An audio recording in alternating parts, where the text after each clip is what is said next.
Bueno, buenos días a todas. Es un gusto en estos tiempos estar acá, para mí, por varias razones.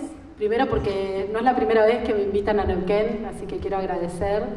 Estuve hace unos años aquí, creo que hace 2 o 3 años, ¿no, Maje? En una actividad del Neuquén Lab, así que veo un montón de caras conocidas que compartí en ese momento en la Escuela de Facilitadores en Innovación Pública.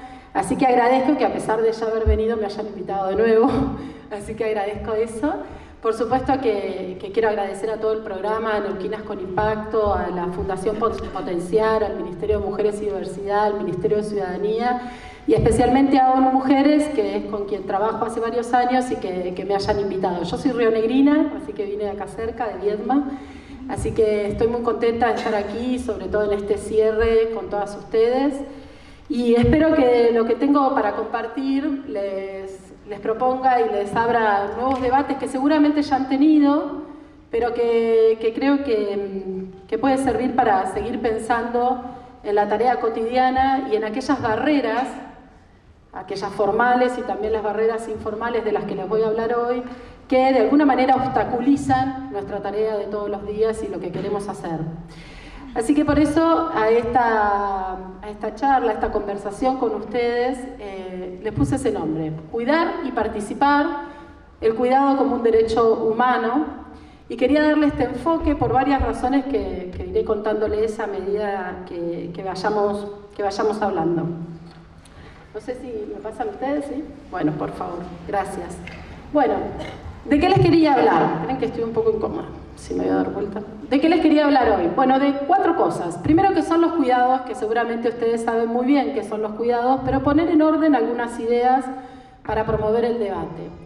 En segundo lugar, dar algunos datos, ¿sí? En tercer lugar, hablar de la Agenda Regional de Género que recién veíamos en el video y sobre todo cómo la Agenda Regional de Género posiciona a los cuidados en un lugar y en un enfoque desde los derechos humanos. Y por último, quería hablar de nosotras, ¿no? ¿Cómo hacemos nosotras, ustedes, las líderes políticas, empresariales, sociocomunitarias, yo que trabajo en la academia, cómo hacemos para cuidar, para trabajar, para participar y qué necesitamos, ¿no?, para poder seguir cuidando, trabajando y participando? Así que en la última parte me gustaría que las que se animen también me cuenten un poco sobre sus estrategias y sobre lo que nos pasa, ¿no?, en el día a día. Entonces, bueno, pasando un poco eso, que es las 4 cuestiones que les quiero compartir hoy, empezamos con la primera, que les anticipo va a ser la más aburrida, después se va a poner un poco más entretenida a medida que vayamos pasando. La siguiente, por favor. Y aprovecho, me muero de calor. ¿Hace calor? Sí, aprovecho. Bueno, siempre escuchamos que el cuidado es un concepto polisémico, ¿no?, que tiene muchas facetas, sobre todo muchas dimensiones, ¿no? Y sabemos que el cuidado es lo que garantiza, lo que permite la sostenibilidad de la vida. Y empezando a desarmar y a desgranar cuáles son esas dimensiones, las primeras que le quiero presentar son estas 2, que son la dimensión física, porque tiene que ver con todas esas actividades que desarrollamos todos los días para cuidar, ¿no? Lavar, cocinar, descansar, cuidar a las personas enfermas, digamos, todas las cuestiones que tienen que ver con nuestras actividades diarias y cotidianas respecto del cuidado. Pero sobre todo el cuidado, además de desarrollar esas actividades, tiene una dimensión simbólica que sabemos que tiene que ver con el componente afectivo, ¿no?, y el componente emocional del cuidado, y que lo diferencia de cualquier otra tarea cotidiana, ¿no? Esas serían como las 2 dimensiones básicas que tiene el cuidado, pero tiene algunas más. Y para eso yo les quería presentar la siguiente, porfa, los distintos abordajes analíticos que han habido en América Latina, ¿sí? Y básicamente los podemos concentrar en 4 grandes lineamientos teóricos, 4 miradas del cuidado, dice Karina Batiani, que es la secretaria general actualmente de CLACSO, que es el Consejo Latinoamericano de Ciencias Sociales. Y esas 4 miradas son la de la economía, la mirada desde la sociología, si se quiere, la mirada más jurídica y la mirada desde la antropología y la psicología. Y en el día de hoy yo voy a compartir ideas vinculadas a las 3 primeras miradas, pero les voy a desarrollar un poquito de qué se trata cada una. La primera, que es la economía del cuidado, la economía feminista, lo que plantea es una visión heterodoxa de la economía, ¿no? Se opone a las ideas ortodoxas que solo tienen una visión macrocrítica o concentrada en la producción de bienes y servicios, básicamente, ¿no? En la economía que consideramos esa que brinda el crecimiento económico. Es la producción de bienes y servicios, pero se olvida la reproducción, ¿no? Deja por fuera lo que es la reproducción de las personas, ¿no? La sostenibilidad de la vida. En cambio, la economía feminista nos propone, y desde hace varios años, la literatura académica y el movimiento feminista, los feminismos han tomado esto como lucha y como demanda en las calles, mirar la reproducción de la vida y mirar toda esa invisibilización de trabajo, ¿no? Que hoy le llamamos trabajo doméstico y de cuidados no remunerado, que en general, en la mayoría hacemos las mujeres todos los días. Y fue avanzando esta mirada de la economía feminista, en un primer lugar, con un objetivo de visibilizar, ¿no? De poder brindar información empírica y robusta que permita demostrar por qué las mujeres realizamos ese trabajo en nuestra mayoría todos los días, ¿no? Y por eso se crearon las encuestas de uso de tiempo. ¿Se acuerdan en el censo hace 2 años que respondimos sobre eso? Pero ya había habido una encuesta en el 2013. Y también cómo visibilizar las cadenas globales de cuidado, ¿no? Esto quiere decir cómo los procesos migratorios de las mujeres están vinculados a desarrollar esos trabajos domésticos y de cuidados. La segunda tiene que ver con una mirada desde la sociología, ¿no? Desde la protección social, es decir, desde pensar el Estado garantizando políticas de protección social, ¿no? Lo que conocíamos como el Estado de Bienestar, ¿se acuerdan? Lo que conocíamos como el Estado de Bienestar, que desarrollaba un montón de políticas públicas que estaban vinculadas a garantizar el bienestar de la población. Y lo que empiezan a analizar las feministas es que cuando estudiaban el Estado de Bienestar, cuando se diseñaban políticas para el Estado de Bienestar, las políticas de salud, las políticas de educación, las políticas de vivienda, faltaba la perspectiva de género. Faltaba analizar que gran parte del cuidado, del trabajo de reproducción, que ahora vamos a ver cuántas horas son, ¿sí?, no estaban incluidas en esas políticas públicas. Entonces esta mirada viene a imprimir no solo el reconocimiento de la economía feminista, sino también el impacto en términos sociales, ¿sí? La tercera mirada, que nosotras en Argentina tenemos muchas académicas que han desarrollado profundamente este enfoque, el enfoque de derechos humanos, del cuidado, de considerar desde una perspectiva jurídica que el cuidado es un derecho, y después lo voy a ampliar un poquito más, y que está, si bien no está nominado, no dice derecho al cuidado en el Pacto DES, ¿sí? Pero a pesar de no ser un derecho que está nominado, es un derecho humano porque está en interdependencia con otros derechos, ¿sí? Tenemos a Laura Pautasi, seguramente la han escuchado, la han leído, han tenido la oportunidad de escucharla porque es una de las académicas de nuestro país que tiene trascendencia regional e internacional que ha trabajado sobre esto. Es decir, buscar desde una perspectiva jurídica cómo los instrumentos que tenemos, los instrumentos normativos, los pactos, las convenciones, podemos encontrar la importancia del derecho al cuidado. Ustedes me dirán, ¿por qué? Bueno, porque si el cuidado es un derecho, es una obligación estatal y los estados deben movilizar, ¿no?, la máxima asignación de recursos para garantizar políticas públicas para avanzar en las desigualdades vinculadas a los cuidados. Entonces, por eso es central pensar al cuidado desde esta perspectiva, desde una perspectiva del derecho humano. ¿Para qué? Para lo que decían hace un rato, para los sistemas integrales de cuidados, para diseñar políticas públicas integrales vinculadas a los cuidados. Y por último, hay toda una corriente de trabajos académicos y también vinculadas al movimiento feminista que tiene que ver con la ética del cuidado y que básicamente lo que se discute es, lo que muchas veces escuchamos, ¿no?, si las mujeres cuidamos por naturaleza, ¿no? Y tiene que ver con esa discusión, ¿no?, con el instinto natural con el que nacemos las mujeres para cuidar. Entonces toda esa discusión tiene que ver con plantear estas cuestiones subjetivas y morales vinculadas al cuidado, ¿sí? Entonces, ahora sí, la próxima, por favor. Bueno, entonces, seguimos sumando dimensiones. Voy a terminar con un montón, les prometo. El cuidado, desde la perspectiva de la economía feminista, lo primero que les decía, y aquí tenemos a Corina Rodríguez Enríquez, otra académica argentina que que nos ha brindado mucho para esto, implica tres cuestiones. La material, porque implica un trabajo, ¿sí? La económica, porque implica un costo, ¿sí? Ese trabajo, ese tiempo que dedicamos implica un costo. Y la psicológica, que ya se las decía, que es que está vinculado al vínculo afectivo y emocional en todas esas tareas cotidianas que desarrollamos vinculadas al cuidado. Entonces, como dice ahí, el acto de cuidar implica un trabajo que en general no es remunerado, que es desarrollado históricamente en el mundo privado por las mujeres, que no es visibilizado porque no se imputa en las cuentas nacionales. Vamos agregando a este concepto cada vez más ideas, ¿no? La siguiente, por favor. Entonces, la economía del cuidado lo que nos permite, sobre todo, esta perspectiva desde la economía feminista, avanzar en dos cuestiones. Primero, plantear el rol sistémico. ¿Qué quiero decir con el rol sistémico? La importancia que tiene el cuidado en las sociedades capitalistas. Es decir, por un lado se producen bienes y servicios todos los días y eso es pagado a través de un salario. Ahora, la reproducción de la vida, y si quieren verla desde el punto del capitalismo, la reproducción de la mano de obra es llevada adelante por las mujeres de manera gratuita e invisibilizada. Entonces, uno de los objetivos centrales de la economía feminista es poder visibilizar el rol del cuidado en términos económicos desde una perspectiva heterodoxa, es decir, que considera no solo la producción de bienes y servicios, sino también la reproducción de las personas, la sostenibilidad de la vida. Y por último, el otro objetivo que tiene es demostrar que la forma en la que se organiza el cuidado tiene implicancias para nuestras vidas, para las mujeres, ¿sí? Es decir, y ahora sí, por favor, a la siguiente.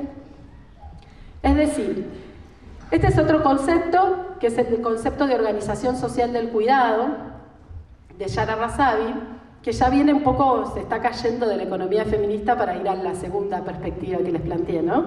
De la visión más sociológica, ¿no? Y fíjense que ahí lo que tienen es un diamante que lo que dice es quién cuida, ¿no? O quiénes son los actores que cuidan. Y básicamente son cuatro.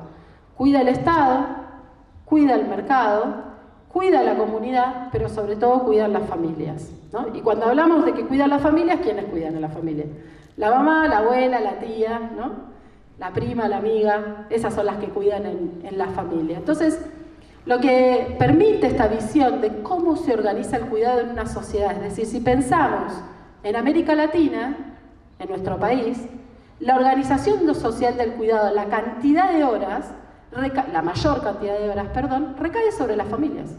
La mayor cantidad de horas de cuidado. Entonces hay una primera desigualdad. La desigualdad que tiene que ver con el diamante del cuidado, ¿no? Cuida el Estado, cuida las familias, cuida la comunidad, y cuida hace muchísimos años la comunidad, ¿no? Los clubes, las sociedades de fomento, los merenderos, ¿no? O sea, hace muchísimos años que la comunidad cuida. Pero también, ¿quiénes son las que cuidan en la comunidad?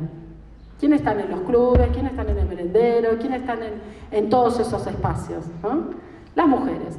Quien menos cuida en América Latina es el mercado. Ustedes me dirán, ¿cómo cuida el mercado? Bueno, las licencias, digamos, las políticas de tiempo para cuidar. Si ustedes ven, no las quería abrumar con datos, pero si ustedes ven las licencias de la Administración Pública Nacional o ven las licencias de las provincias, y sobre quién recaen las licencias de cuidado, que la más tradicional es maternidad-paternidad, pero atención a hijo enfermo, etcétera, ¿no? Van a ver que recaen sobre las mujeres. Ahora, si ven la ley de contrato de trabajo, que es la del contrato de trabajo privado, las mujeres solo tienen 3 meses de licencia y los varones, si no me equivoco, 2. Ahora, si ven las estatales, van a ver que tienen mucho más tiempo para cuidar. Eso quiere decir quién financia el cuidado y de qué manera se financia el cuidado, ¿sí?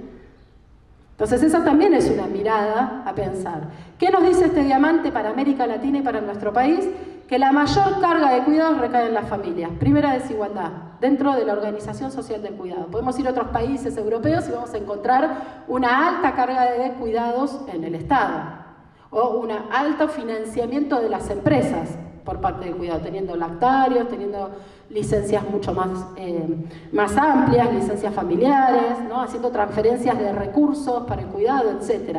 Pero en nuestra región y en Argentina en particular también recae sobre las familias. Y cuando decimos familias, decimos mujeres. ¿Sí?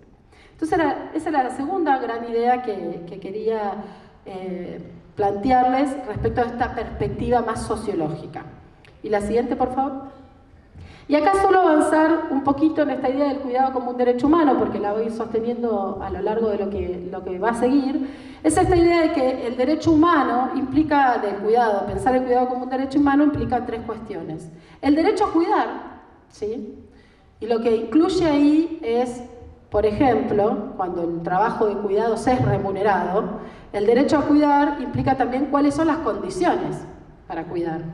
Y ustedes saben que alrededor del 75% de las mujeres que trabajan en casas particulares no están registradas, ¿no? Entonces, las condiciones laborales de los trabajos domésticos y de cuidados, no solo de los no remunerados, sino los cuidados remunerados, también, si los consideramos como las condiciones del derecho al cuidar, tienen una importancia central. La segunda es el derecho a ser cuidado, ¿no?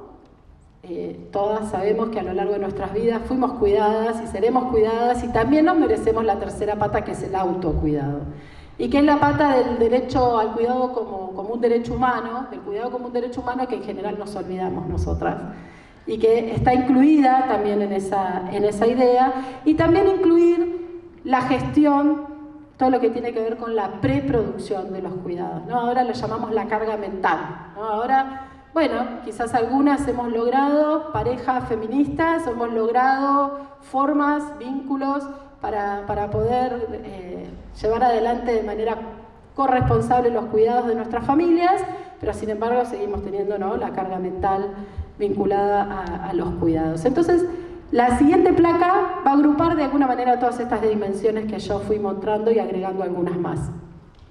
La dimensión emocional, que ya la dije, la dimensión material, la dimensión cultural, y esta es central sobre todo en los cuidados sociocomunitarios, porque tiene que ver con la transmisión de saberes, con la transmisión de ciertas cuestiones culturales a centrales, ¿no? Entonces es muy importante también pensar la dimensión cultural, la dimensión que tiene que ver con cómo nos transmitimos los saberes, ¿no?, respecto de los cuidados. La otra cuestión fundamental es la dimensión colectiva. Y hablaba Maje, hablaba también Dalia de las redes, ¿no?, del objetivo fundamental. Pero también la dimensión colectiva del trabajo que realizamos como líderes, ¿no? Esa dimensión de que el sujeto no es individual, sino que es un sujeto colectivo, ¿no?, y que tiene que ver también con esta dimensión de los cuidados. La siguiente, también se habló antes, la dimensión territorial, la dimensión situada, ¿no?, sobre todo de los trabajos sociocomunitarios, de los trabajos que realizamos más allá de nuestras casas, ¿no? Bueno, la dimensión económica, que algo ya dije, y sobre todo una cuestión fundamental, que esta perspectiva feminista del cuidado va más allá de las personas.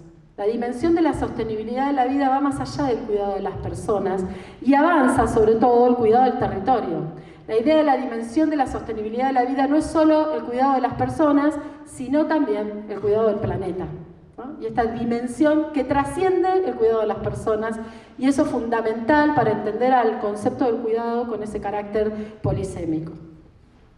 Entonces, finalmente, la última, los cuidados son una necesidad, un trabajo y un derecho que va más allá del mercado de trabajo, que va más allá del Estado y, como decía recién, que va más allá de las personas, ¿no?, y que trasciende, porque la idea, como les decía otra vez, la sostenibilidad de la vida no es solo de la vida de las personas, sino de la sostenibilidad del planeta. Bueno, no sé si tienen alguna duda o sigo y después me las hacen todas juntas.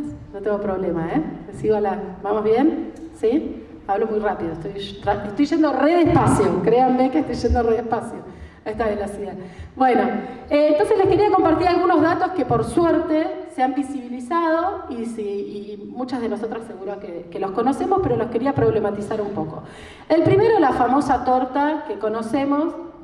Miremos aquella, horas dedicadas diariamente. Las celestes o turquesas somos las mujeres, las grises son los varones. Estos datos son un poco viejos, ojalá hayan cambiado, porque son del 2013 y ahora ya están saliendo los resultados del censo, ¿no? Pero ¿qué nos dice esa torta? Bueno, que las mujeres trabajamos 6 horas, .4 a los trabajos de cuidados y domésticos no remunerados, mientras los varones le dedican 3 horas por día. Ese es el dato que conocemos todas y que lo tenemos, ¿no?, en nuestra cabeza y lo llevamos a todos lados. Pero en el siguiente gráfico que les quería mostrar, a mí me encanta. ¿Por qué? Vamos a ir de a poco. Vamos a mirar tiempo de trabajo no remunerado, ¿sí? La primera que tenemos de este lado, o sea que yo tengo a mi derecha. La primera, ¿qué dice? Que las mujeres en una semana trabajamos 46.6 horas. Es decir, casi un trabajo jornada completa. Si sumamos todas las horas de trabajo que hacemos las mujeres, de trabajo doméstico y de cuidados no remunerados, trabajamos 46 horas en la semana. Mientras los varones, esas 3 horas se convierten en 15. ¿Sí? Vamos a la del medio. El trabajo remunerado, el que hacemos en la oficina, en la fábrica, en la universidad, donde cada uno de ustedes trabaje. Fíjense, se invierte. Los varones, en promedio, trabajan 40 horas, 8 horas por día, ¿no? Más o menos. Las mujeres, 20 horas. ¿Por qué? Porque tenemos menos disponibilidad para estar en actividad o accedemos a los trabajos más precarizados que ahí no están contabilizados, ¿no? O porque trabajamos menos horas porque cuidamos. Ahora, si yo sumo el tiempo de trabajo total, lo que trabajamos en casa y lo que trabajamos en la oficina, en la fábrica, ¿quién trabaja más en la semana? ¿Sí? Nosotros. Bueno, por eso a mí me gusta mucho este gráfico, para no quedarnos solo con las 3 horas que trabajan los varones en el trabajo de cuidados y las 6 horas que trabajamos nosotras. Esta idea, estuve trabajando todo el día en la oficina, yo también, ¿no? Bueno, ese es el siguiente. Este otro, no traje muchos, no se preocupen, traje 3 o 4. Me tenté en poner como 15 y dije no. Bueno, este otro, que a mí me interesa mucho, lo que dice es cuánto trabajan las mujeres y los varones según la cantidad de hijos. Sabemos igual que la población que mayor requiere cuidados no solo son las infancias, sino también las personas mayores y las personas con discapacidad. Eso me olvidé, lo tenía que decir hace un rato. Bueno. Lo que quiero demostrar aquí, o les quiero mostrar con este cuadro, es, fíjense las mujeres. La primera fila dice el total, todas las mujeres de Argentina, ¿sí? Y todos los varones de Argentina. No importa si tienen hijes o no, o si tienen personas para cuidar a su cargo. El 69% de las mujeres está disponible para trabajar, por eso es la tasa de actividad. Mientras que en el caso de los varones, el 95%. Sin hijas, o hijos, o hijes, las mujeres, o sea, si sacamos las que tienen hijes, el 72%, es decir, sube un poquito más. Las mujeres que no tienen hijes trabajan un poquito más, un 3% más están disponibles en la tasa de actividad. Los varones, ahí, ¿no? Ahora, fíjense, si vamos bajando, con hijas en general, 1, 2, 3, 4, 5, 6... ¿Y cómo va bajando la tasa de actividad de las mujeres? ¿Y los varones? Ahí, ¿no? Digamos, casi no cambia. De hecho, sube un poquitito por esto de que los varones cuando tienen hijos o hijas o hijes tienen que salir a trabajar para también tener el salario, ¿no? Pero fíjense, lo que les quería mostrar es cómo baja y llega al 38% y los varones casi no se mueven, no salen de ese 90%. Bueno. Tenía más gráficos y más cuadros en el que les quería mostrar también, se los cuento muy cortito, digamos, cómo afecta las trayectorias educativas de las mujeres, o sobre todo también, yo hablé de la desigualdad 1, la desigualdad del diamante del cuidado. La desigualdad 2, la desigualdad sexual entre varones y mujeres, pero también, por supuesto, hay una desigualdad entre mujeres, ¿no? Y si a mayor nivel educativo, a mayor acceso a mejores condiciones en el mercado de trabajo, las mujeres trabajan menos en el trabajo de cuidados y no remunerados. Es decir, también hay una desigualdad entre las mujeres.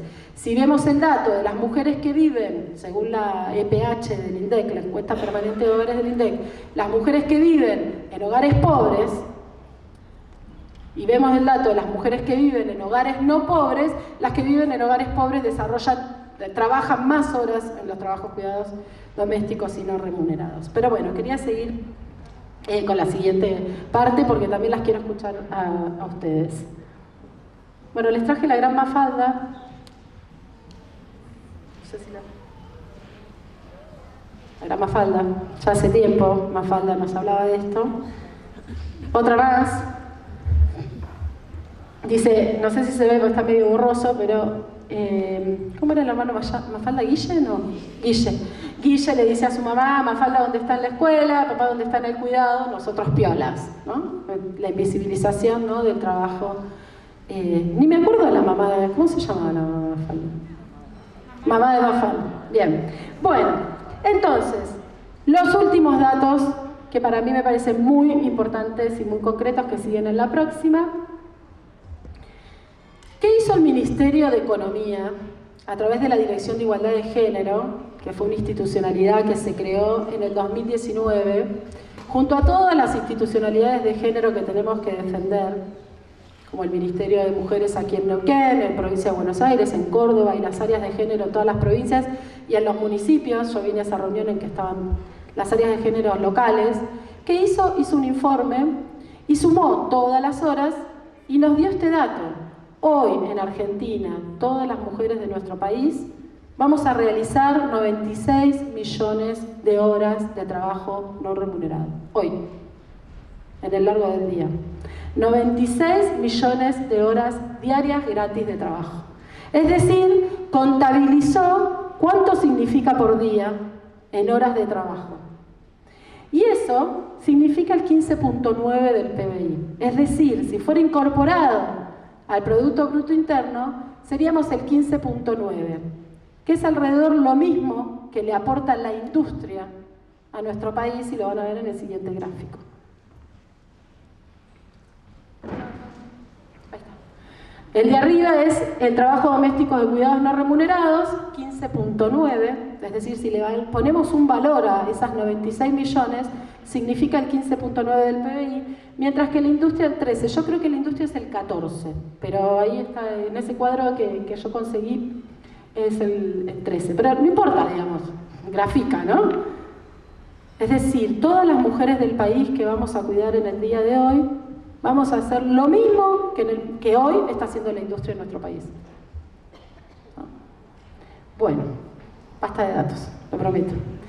Lo siguiente, los cuidados en la agenda regional de género. ¿Y por qué me quiero detener aquí? Porque creo que es una herramienta fundamental para nosotras, para ustedes, para todas las que estamos aquí. Veíamos recién en el video de ONU Mujeres que el año pasado se celebró en Buenos Aires la conferencia regional sobre la mujer, la número 15. Sí, ahí me encontré con Maje, estuvimos juntas ahí, la viví.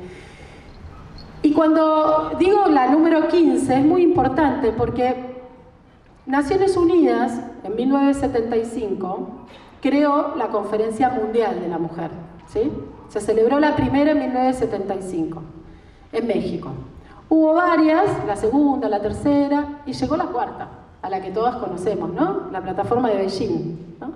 La Conferencia Mundial sobre la Mujer, que fue en 1995, en Beijing, y que todas tenemos abajo, ¿no?, la plataforma de acción de Beijing, porque es una de las plataformas más progresistas sobre los derechos de las mujeres en el mundo, a escala mundial, y sobre todo porque es muy importante, porque está basada en los derechos que garantiza la CEDAW, ¿no?, la Convención para erradicar la violencia por razones de género.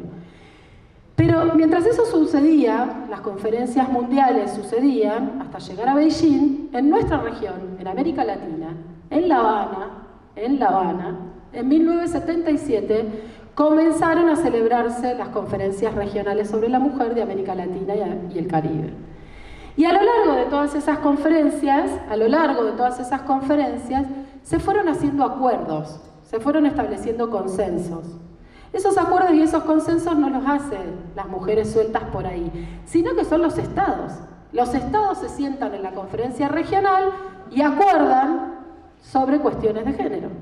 Bueno, América Latina, nuestra región, es la única región de las 5 regiones del mundo que forman parte de Naciones Unidas que sostiene la Conferencia Regional sobre la Mujer. Y la Conferencia de Mar del Plata, que fue en 1994, fue clave, fue central para las preparatorias de Beijing, ¿sí? Entonces, en esa línea del tiempo, que está incompleta porque fíjense que va hacia 2022, pero bueno, a mí no me iba a salir la línea del tiempo de CEPAL, así que tomé la de CEPAL del año pasado. Fíjense, abajo, en verde tienen los compromisos mundiales, entonces va desde el 75 la primera conferencia y sigue, y arriba tienen los compromisos de la región, desde el 77 hasta Buenos Aires el año pasado. Estas conferencias son fundamentales porque después de estas conferencias, en las distintas épocas, no me quiero poner aburrida con esto, pero en los 90, cuando se planteaba la importancia de la participación política de las mujeres, cuando se planteaba la importancia de mecanismos de adelanto de género, cada una de estas personas que fueron a la conferencia fueron a sus países y crearon las áreas de género, sancionaron la ley de cupo, después vinieron la de paridad.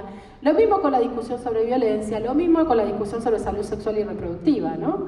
Y después las leyes de aborto, después las leyes de violencias, etc. Entonces estas conferencias son acuerdos regionales que después tienen un impacto sustantivo en las leyes, en los marcos normativos nacionales y sobre todo en las políticas públicas. Entonces la siguiente, no le quiero decir Filmina, la siguiente, ¿qué le digo?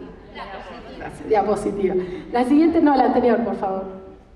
La siguiente diapositiva son solo las conferencias regionales y qué dijeron sobre el cuidado, ¿sí? No me importa que vayamos leyendo todo, pero sí quiero ver cómo ha crecido, ¿no? En La Habana se habló de la importancia de la atención y el cuidado de los niños en la conferencia sobre la mujer, ¿sí? Pero si vamos a Consenso de Brasilia, es por primera vez que se habla del derecho al cuidado. Si leen los documentos, ¿no?, lo van a encontrar. Si se fijan en la de 2004 en México, en 1997 en Santiago de Chile, el valor del tiempo socialmente necesario para el cuidado. ¿Qué hicieron los países? Fueron a hacer encuestas de uso de tiempo después del 97, ¿no? Y si ustedes miran los países cuando hicieron sus encuestas, ¿no?, van generando ese impacto. Y en los últimos años, desde la estrategia de Montevideo, sobre todo en 2016, y especialmente a partir del compromiso Buenos Aires del año pasado, se empezó a poner muchísimo más énfasis en la importancia del derecho al cuidado, de reconocer el cuidado como un derecho humano, y por supuesto en avanzar hacia la sociedad del cuidado que trasciende las fronteras de las personas y avanza al cuidado del planeta, pero sobre todas las cuestiones pensar en los sistemas integrales de cuidado, porque una de las características fundamentales de América Latina es que hay políticas de cuidado. Tenemos políticas de tiempo, tenemos políticas de cuidado, de dinero para cuidar, tenemos políticas de infraestructura, ¿no? Tenemos servicios de cuidados, pero están altamente fragmentados, ¿no? Y por eso la importancia, y no tienen un alcance universal. Y por eso la importancia de garantizar el cuidado como un derecho humano para promover políticas de sistemas integrales adecuadamente financiadas, ¿no?, con la movilización de recursos que nos dice el Pacto de Derechos Económicos, Sociales y Culturales.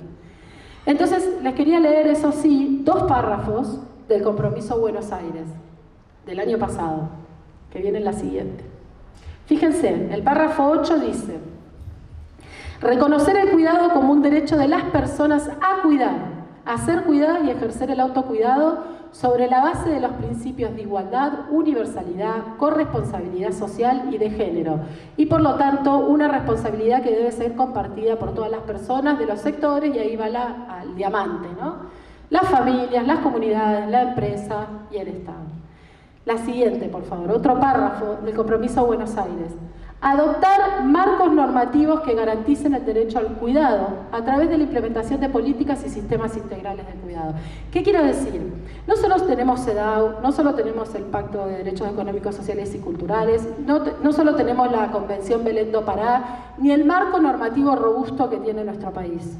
Tenemos también estos acuerdos que, si bien no son vinculantes, son acuerdos regionales entre los estados, ¿sí? Se sentaron todas las ministras de las mujeres de toda la región y acordaron, y les aseguro que fue durísima la negociación, y acordaron este compromiso Buenos Aires. Y es una herramienta que yo quiero que todas conozcan, porque no solo habla de cuidados, hoy me toca hablar de esto, ¿no?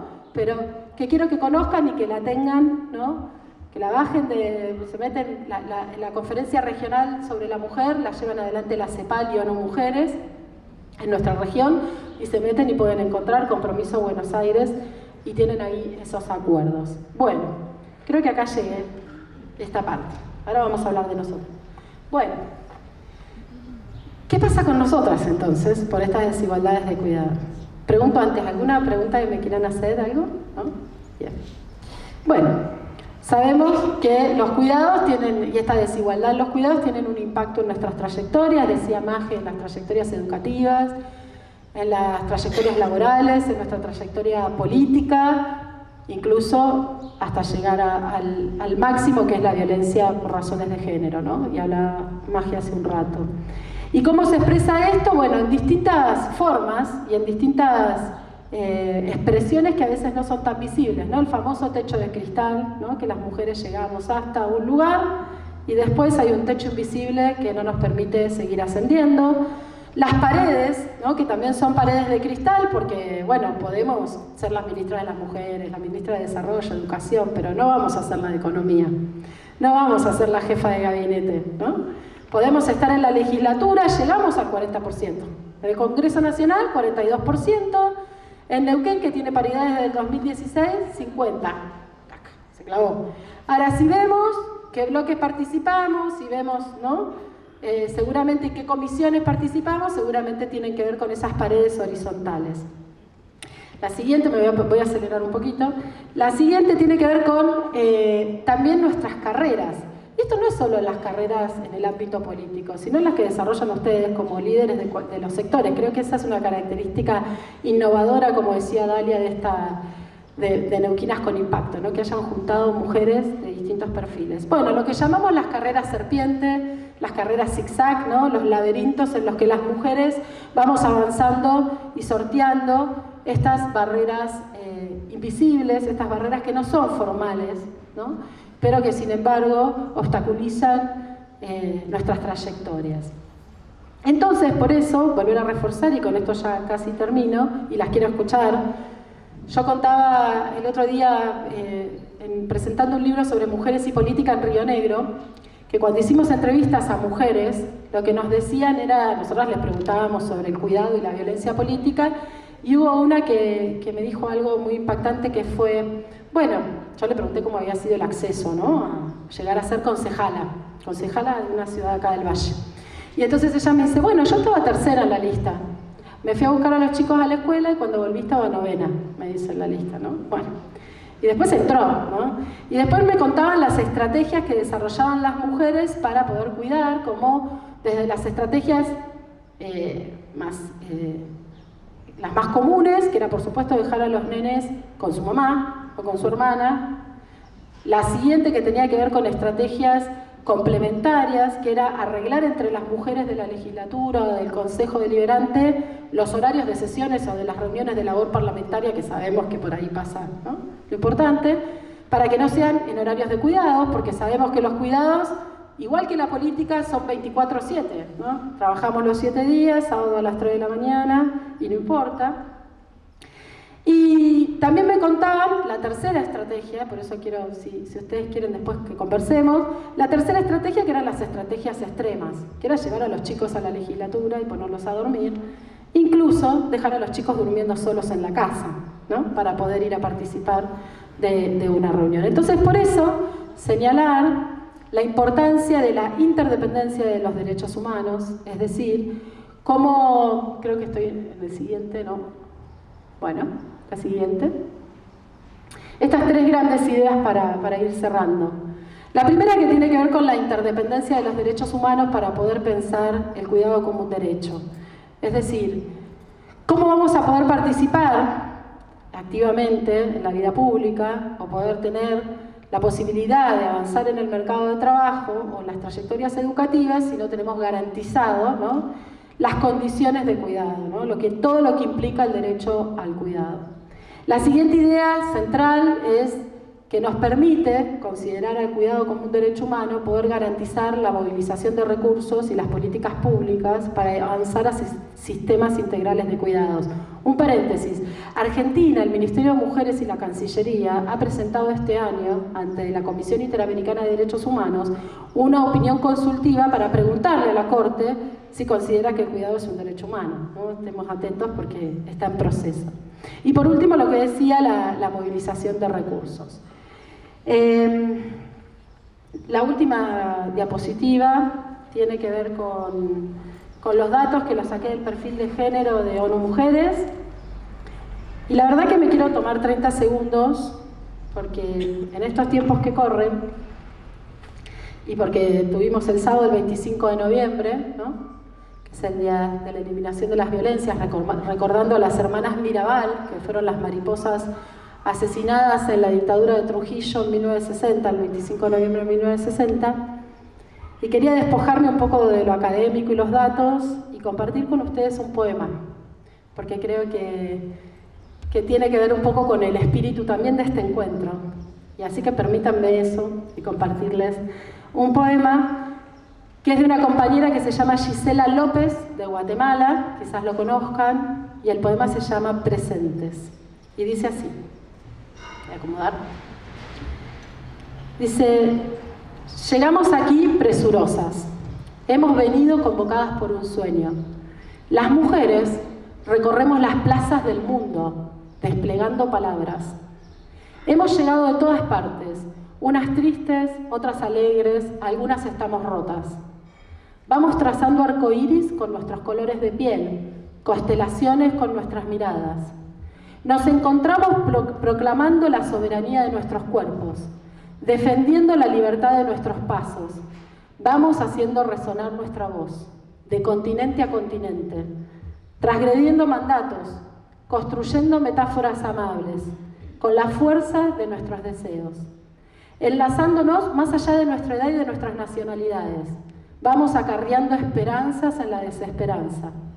Vamos tejiendo redes. Somos laboriosas arañas. Vamos construyendo ciudadanía centímetro a centímetro, transformando la realidad con nuestros caminares, incursionando en el viento. Vamos vestidas de cometas, despeinadas de flores, deliberadas, presentes en esta marcha por la vida. Muchas gracias.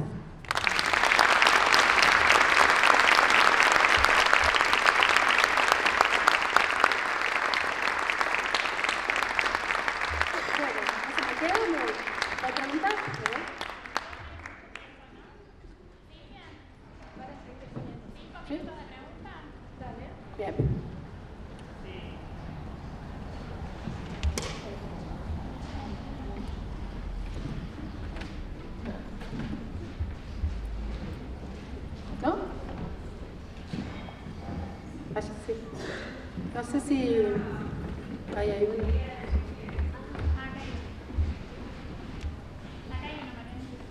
Buenísimo, allá, sí. No, realmente muy interesante toda tu exposición. Gracias a Dios he tenido la oportunidad de hacer un recorrido político, social, institucional.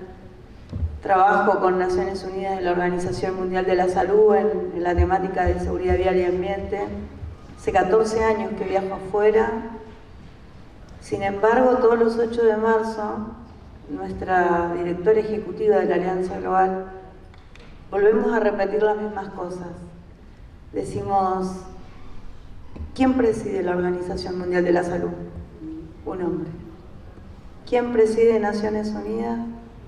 Un hombre. Entonces, nuestra reflexión siempre es esa.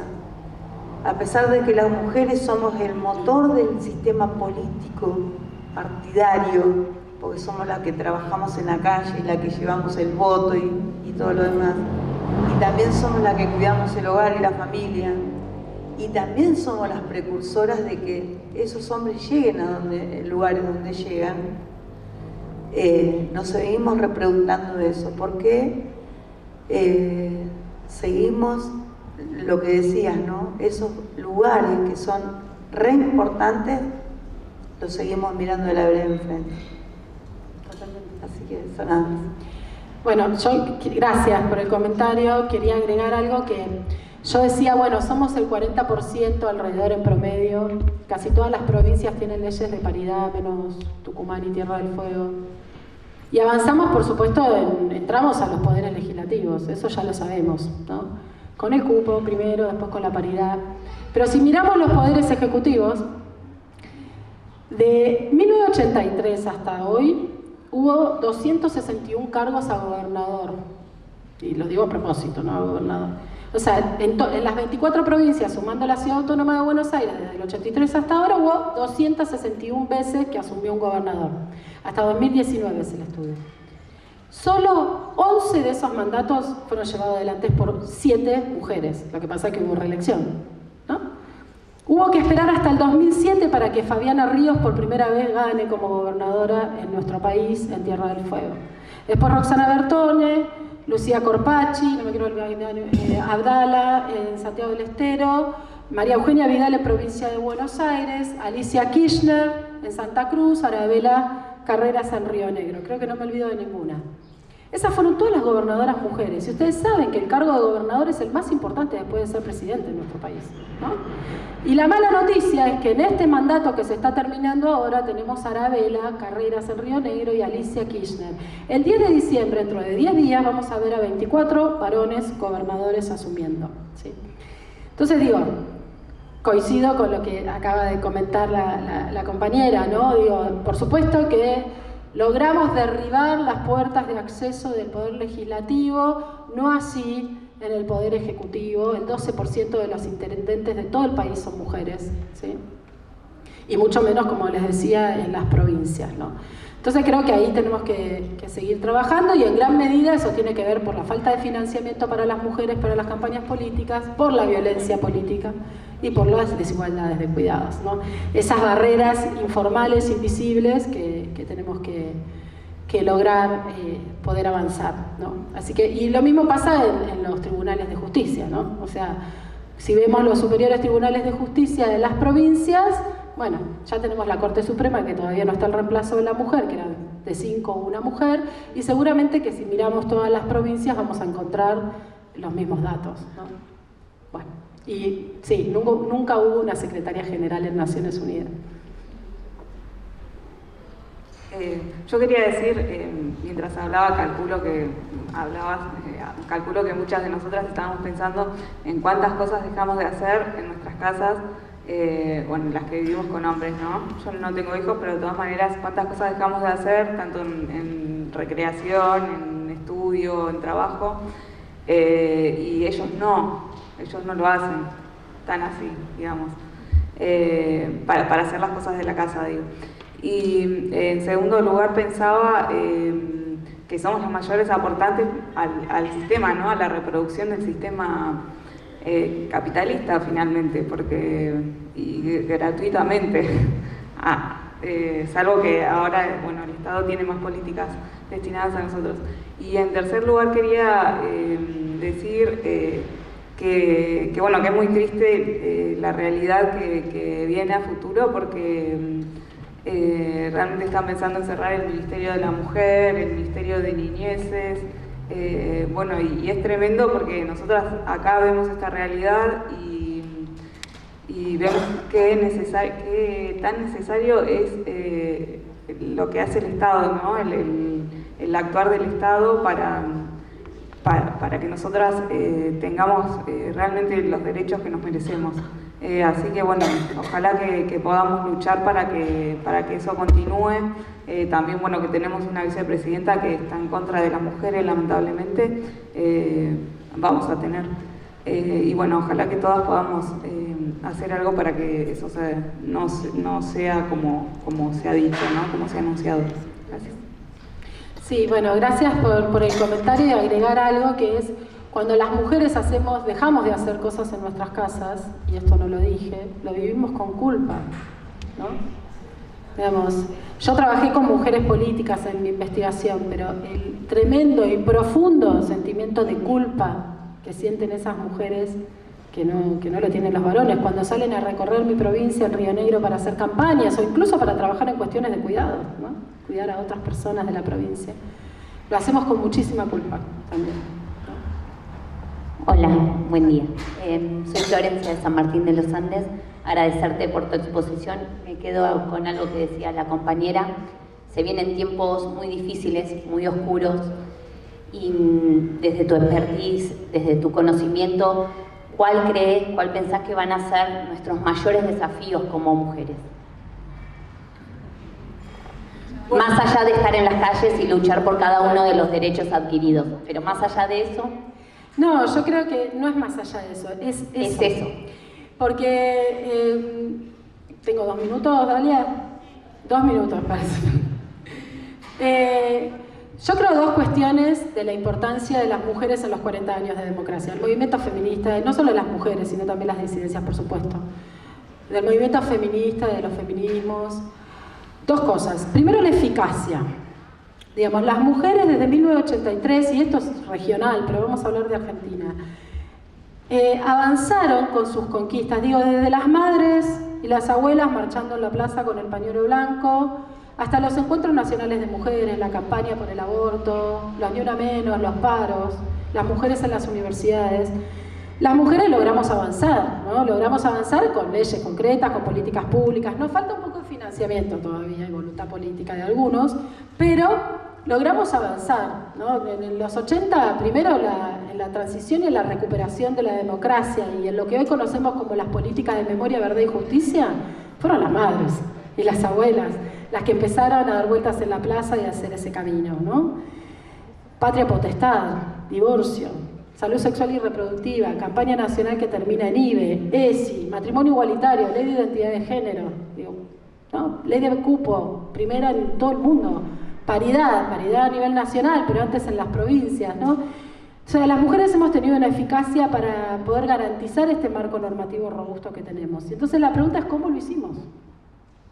¿Cómo lo hicimos? A través de una estrategia que le brindó mucho contenido a la teoría democrática, porque las prácticas democráticas de las mujeres y de las disidencias, de los feminismos en nuestro país, construyeron a través de un diálogo colectivo, intergeneracional, intercultural, interseccional, aunque todavía no es, por lo menos como a mí me gustaría, ¿no? Logró construir a través de ese diálogo y distintas estrategias la lucha feminista. Y logró ser eficaz. Por supuesto que nos falta un montón, ¿no? No es que no piense que nos falta un montón. Pero creo que, y además piensen una cosa, y esto es un fenómeno global, no es un fenómeno de Argentina. Hace unos días, antes del 22 de octubre, salía una nota en El País que decía que las mujeres tienen menos de intención de voto a las derechas que los varones. En nuestro país había una diferencia del 12%. O sea, las mujeres votábamos menos, un 12% que los varones, a las dos propuestas de derecha que había. Y cuando fue la intención de voto antes del balotaje, de 10 votantes de Milei, solo 3 eran mujeres. Entonces digo, también encontrar en las estrategias feministas de lucha, como decías vos, y en la práctica democrática, creo que podemos encontrar el antídoto para poder seguir, por supuesto, garantizando la no regresividad de los derechos, la progresividad, la interseccionalidad, que yo creo que todavía no es justa, y la igualdad que aún no existe. Así que yo creo que es por eso y por todo eso, ¿no? Eso. No sé si te respondí, pero... Perfecto. Bueno, muchas gracias.